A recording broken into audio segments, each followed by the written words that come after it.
వచ్చాడయ్యో స్వామి మన ఊరు కళ్ళు ముద్దు బిడ్డకేమి ఇచ్చాడయ్యో హామీ నా బిల్లుంటే మంత్రులు కుశలమే వచ్చాడయ్యో స్వామి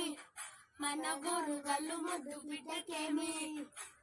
ఇచ్చాడయ్యో హామీ నా బిల్లుంటే మన బిల్లు కుశలమే ఇన్ఫినిటీ రూములో అంటాడు తన కోసం వద్దని అందరి కోసం కోరాడు తన కోసం వద్దని అందరి కోసం కోరాడు త్యాగం చేశాడు బ్రెడ్ జాము సైలెంట్ గా వేశాడు కానీ బ్రెడ్ జాము సైలెంట్ గా వేశాడు కోసం ఎంతో చేశాడు ఓట్ ఫర్ నబీల్ ఆఫ్రిది.